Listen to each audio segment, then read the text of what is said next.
Hey guys, welcome to the YouTube video. Today it's going to be a update video along with a couple of new arrivals.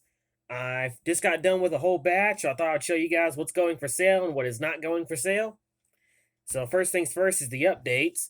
First things first is this Mexican Bowie knife I got in. Those who remember, I bought this at a flea market for only $15. It's a good score. This is probably about worth $100 as it sits.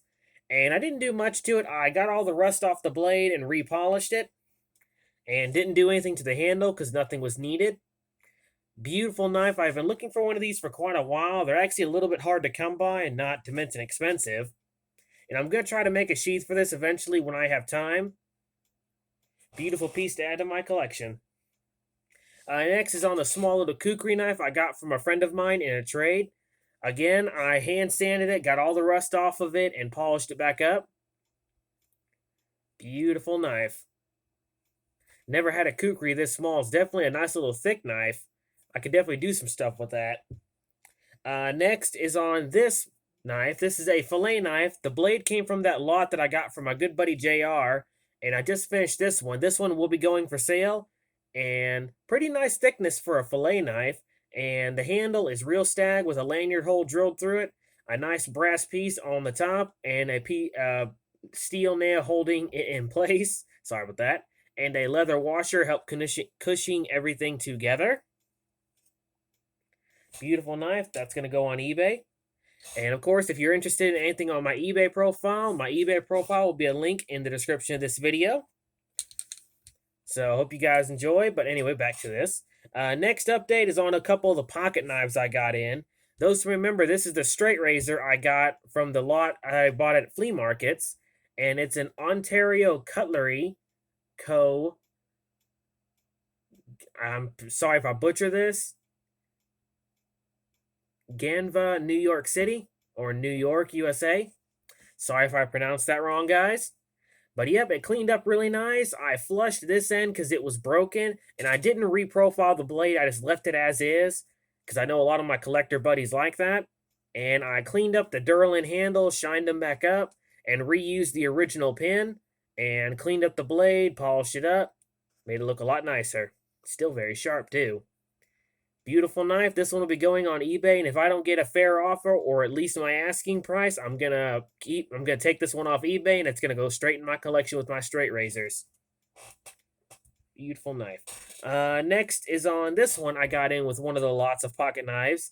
This is a Imperial Barlow, USA, a real one, not one of the China ones you can get today. Those who remember in the previous video, this did not have any grips.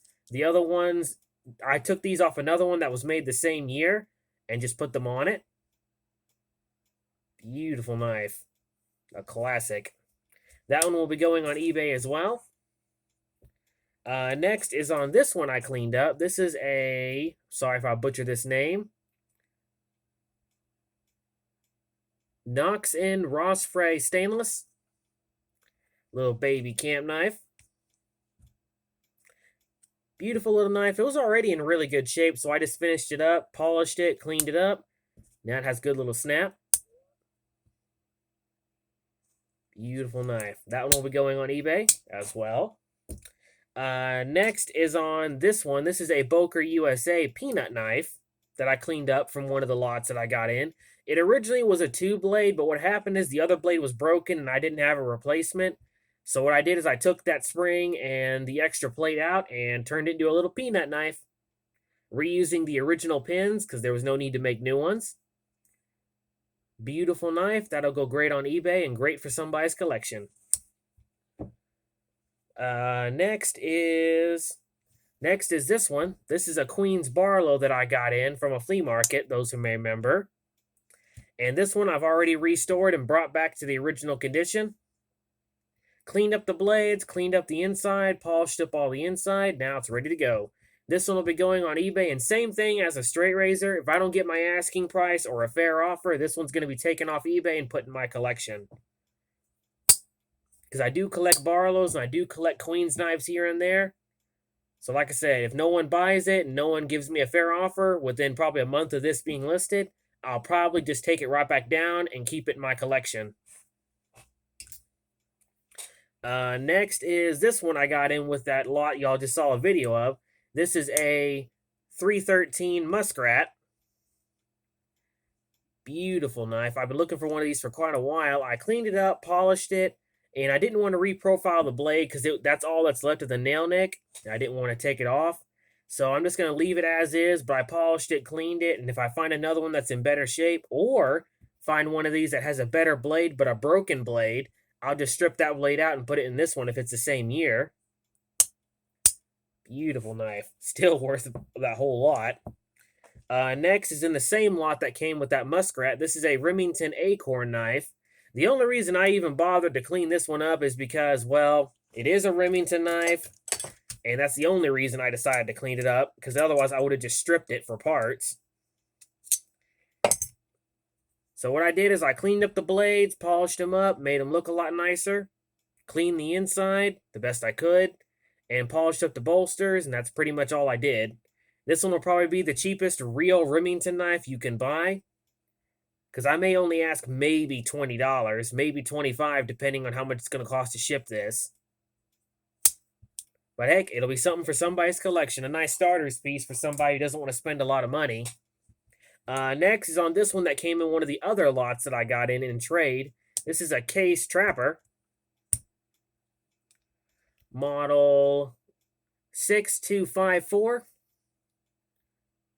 Beautiful knife, turned out really well. This one I had to reblade because the original pin was broken, and I had to patch the bone handles right here because the pieces of them were broken off. Other than that, beautiful knife. You could definitely put this in your pocket and use it. And I'm just not going to keep this because I'm not a Case fan that much. I already have one of these in my collection that a friend of mine gave me. So this one I'm going to put for sale on eBay, and maybe if someone buys it, and maybe if someone does not buy it, I'll probably take it off and put it in my collection. Beautiful knife. Next is on this one.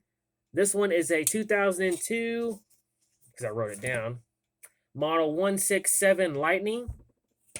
Because I found out, one of the things me and my father found out is just for the year 2002, Buck used this anvil stamp, and they didn't put model numbers on the knives. They just put the Buck and then Anvil and then USA.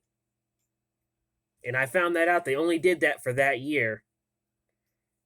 Ironically, that's the year I was born. Anyway, beautiful knife. I took it completely apart, restored it, brought it back to the original condition, and now it's going in my collection. Not bad for only $15. Next is this one I was happy to find. This is a 503 from 1993. Say that 10 times fast. And this one I did a little bit too. I hand sanded this side where you see all the divots are to make it flush again, so it's smooth to the touch, but I couldn't get all these out without grinding the bolsters, and I didn't want to do that. And I polished the blade, made it all nice again, and cleaned the inside. And now it's ready for my collection. Beautiful knife. Did not have one with this particular year. Glad to have that in my collection. Last update is what I'm going to do with this. This is a Taiwan machete. I mistakenly called it a Walmart machete when I got it in the flea market video. And I haven't decided yet. I might chop it down. I might not. I'm going to try this thing out and use it in the yard here and there. And if I can keep this as a nice little budget machete that'll still hold a somewhat decent edge, I don't have to worry about using my good machetes, I'll keep it around. But if it doesn't hold an edge worth a darn, then I'll probably chop it down and use the material for something. I mean, for $12, what am I going to do wrong on that? Next is the two new arrivals. My father got me a couple pieces from my collection. First is this beautiful Queen's utility knife. I do collect Queen's knives, but certain ones mainly. If they're in good condition like this, sometimes I'll just keep them for myself. Or in that Barlow's case, if I get them at such a good price, I'll turn around and sell them, and if no one buys them, I'll keep it and put it in my collection. Beautiful knife, made from the 30s to the 50s. I'll clean this one up and definitely put that in my collection. Thank you very much, Dad. Did not have one of these. Next, he found me another Buck knife, a 35th anniversary one. A 35th anniversary RMEF knife. Beautiful knife. In the original box with the paperwork. Sadly, the box is a little dinged up, but the knife itself is brand new. Never been used. This is a model 685, made in 2018. I hate it when somebody says that. It's 2018 that this was made, so it's a couple years old. Beautiful knife. I love the design. Definitely grips to my hand really well, and I like that this right here can really grip to your thumb. I mean, if this wasn't a collectible, I would definitely use this knife. This knife, if I recall, is still currently in production. Beautiful knife. Thank you very much, Dad. Look forward to adding that to my collection. Put that back in the box with the paperwork, and then that will go in my collection. All right, that's all the updates I've got so far. I hope you guys enjoyed. And like I said, if you want to buy anything that's on my eBay page, my eBay link will be in the description of this video. And be advised, the knives that I said I'm going to put on my eBay profile may not be on my eBay profile when this video is uploaded. Maybe a couple days after this, when this is uploaded, I'll be able to put them on eBay. But they will eventually be on eBay. So if you still want to go to my eBay profile and buy some stuff, happily do it, because whatever money I get funds my operations, able to help me get better equipment. Right now, I need a new pair of boots because my work cowboy boots aren't really working so well. So anyway, hope you guys enjoyed the video, and as always, stay sharp, keep collecting.